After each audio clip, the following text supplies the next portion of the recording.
الحمد لله القائل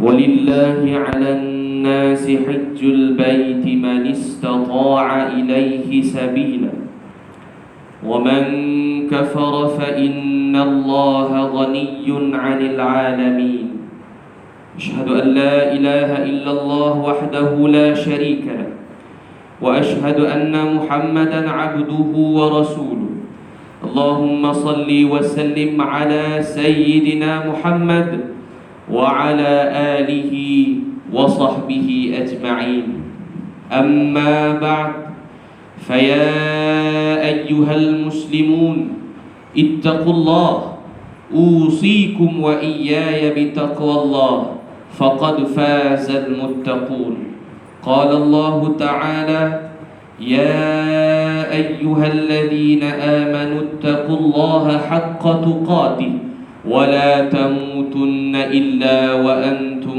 مسلمون. Muslimin yang dirahmati Allah Subhanahu wa taala, marilah kita bersama-sama meningkatkan ketakwaan kita kehadirat Allah Subhanahu wa taala, yaitu melaksanakan segala perintahnya dan meninggalkan segala larangannya. Semoga kita mendapat rahmat dan keredaan Allah Subhanahu wa taala di dunia dan di akhirat. Mimbar Jumaat hari ini akan membicarakan khutbah yang bertajuk Haji itu Arafah. Muslimin yang dirahmati Allah Subhanahu wa taala, berwukuf pada hari Arafah adalah rukun haji yang mesti dan wajib ditunaikan. Hadis daripada Abdurrahman bin Ya'mar bahawa Rasulullah sallallahu alaihi wasallam bersabda, Al-Hajju Arafah, haji itu adalah Arafah. Riwayat At-Tirmidzi. Muslimin yang dirahmati Allah, hari Arafah pada 9 Zulhijjah setiap tahun merupakan hari yang Allah Subhanahu wa taala mengurniakan rahmat dan barakah. Diperkenankan segala doa yang dibacakan. Oleh itu, mereka yang berada di sana disunatkan untuk memperbanyakkan zikir seperti tahmid, tasbih, tahlil dan membaca Quran, beristighfar serta berdoa dengan penuh rasa pengabdian dan keinsafan. Menurut para ulama, wukuf di padang Arafah mengandungi pelbagai hikmah. Antaranya yang pertama, menghayati persaudaraan seagama. Kedatangan para jemaah ke padang Arafah dengan pakaian ihram serba putih bukan sahaja melambangkan kebersihan jiwa, tetapi menunjukkan persaudaraan sejati umat Islam. Firman Allah Subhanahu wa taala di dalam surah Al-Hujurat ayat yang ke-10, A'udzu billahi minasyaitonir rajim. Innamal mu'minuna ikhwah fa aslihu baina akhawaykum. Sebenarnya orang-orang yang beriman itu adalah bersaudara, maka damaikanlah di antara dua saudaramu yang bertelingkah itu. Lebih-lebih lagi manusia adalah keturunan yang sama, yaitu daripada Nabi Adam alaihi salam dan Hawa, asal permulaan manusia di muka bumi ini. Oleh itu, betapa perlunya manusia menjalinkan hubungan yang baik dengan saudara mara mereka. Yang kedua, menyadari pentingnya perpaduan. Perhimpunan di padang Arafah merupakan perhimpunan tahunan terbesar umat manusia di muka bumi ini. Mereka berjumpa, berkenalan dan dapat berbincang.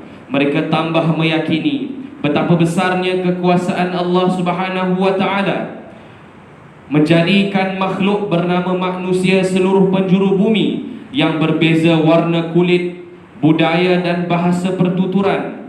Melalui pakaian seragam berwarna putih, mereka saling menghormati tanpa mengenal pangkat dan kedudukan, tanpa mengenal fahaman politik, tanpa mengenal kaya atau miskin. Semuanya menyembah Allah Subhanahu wa taala yang mesti bersatu, sebagaimana firman Allah Subhanahu wa taala di dalam surah Ali Imran ayat 103. A'udzu billahi minasyaitonir rajim. Wa'tasimu bihablillahi jami'an wa la tafarraqu. Dan berpegang teguhlah kamu sekalian kepada tali Allah, yakni agama Islam, dan janganlah kamu bercerai-berai. Yang ketiga, menginsafi tentang kematian. Memakai pakaian ihram serba putih yang tidak berjahit, seolah-olah mengingatkan kita kepada kain kafan yang akan membaluti tubuh ketika nyawa dipisahkan dari jasad. Walaupun kita memiliki pakaian yang pelbagai jenama yang bernilai, tetapi kain putih juga dijadikan sebagai kain kafan yang membaluti tubuh kita. Demikian juga kedudukan kemah-kemah dengan keluasan kawasan yang amat terhad, berkongsi tempat penginapan, bilik mandi, tandas dan pergerakan yang terhad, mengingatkan kita bahawa suatu ketika nanti kita akan berhijrah ke alam barzakh yang sempit dan ruang yang lebih terhad. Keempat, mengingati perhimpunan di padang mahsyar, perhimpunan pada hari Arafah, mengingatkan kepada kita perhimpunan besar pada hari akhirat apabila berlaku hari kiamat. Padang Arafah yang terbuka luas dan terdedah kepada kepanasan cahaya matahari menggambarkan seolah-olah kita berada di padang mahsyar pada hari kiamat nanti. Di sana tidak ada kemah, tidak ada tempat berlindung, tiada penghawa dingin. Setiap individu bergantung kepada amal solehnya semasa hidup di dunia. Ketika itu mereka hanya mengharapkan rahmat Allah Subhanahu wa taala, pengampunan ilahi dan syafaat Rasulullah sallallahu alaihi wasallam agar amalannya diterima, dosanya diampun, terlepas daripada azab siksaan api neraka, dan berharap agar dimasukkan ke dalam syurga Allah Subhanahu wa taala. Justru Allah Subhanahu wa taala mengingatkan kepada kita semasa di dunia supaya menyediakan sebanyak-banyak amalan soleh sebagai bekalan bagi menghadapi hari akhirat kelak, seperti firman Allah Subhanahu wa taala di dalam surah Al-Hashr ayat yang ke-18. A'udzu billahi minasyaitonir rajim. Ya ayyuhalladzina amanu taqullaha wal tanzur nafsum ma qaddamat lighad.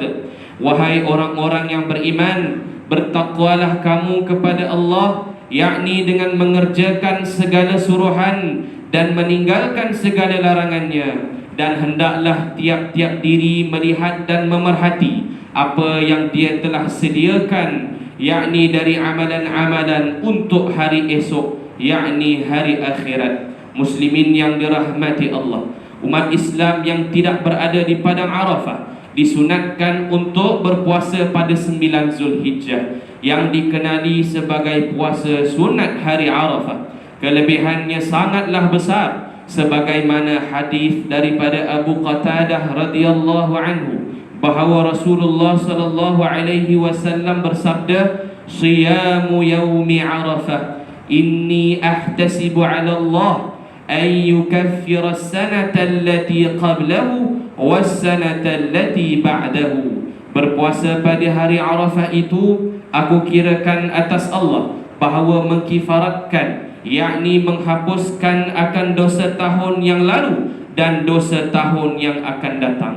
Riwayat At-Tirmidzi. Oleh itu, marilah kita sama-sama mengambil kesempatan ini, yakni berpuasa sunat hari Arafah pada hari esok sempena 9 Zulhijjah ini.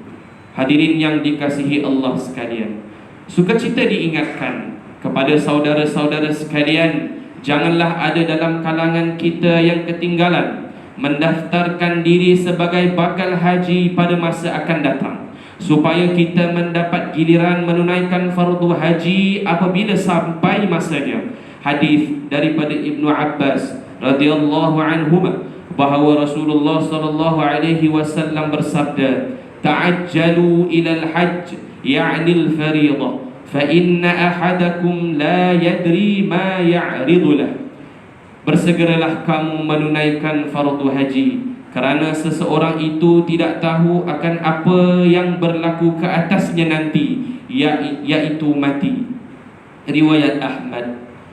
Hadirin yang dikasihi Allah sekalian, bagi mengakhiri khutbah ini, marilah kita menghayati saranan yang berikut. Yang pertama, umat Islam hendaklah sentiasa berusaha untuk melepasi tahap istita'ah, yakni kemampuan yang diputuskan oleh syarak melalui ketetapan pemerintah untuk membolehkan kita menunaikan haji. Yang kedua, wukuf di padang Arafah adalah aspirasi kepatuhan kepada Allah dan perpaduan umat Islam yang perlu berterusan sepanjang zaman, walau di mana dan dalam keadaan apa jua sekalipun.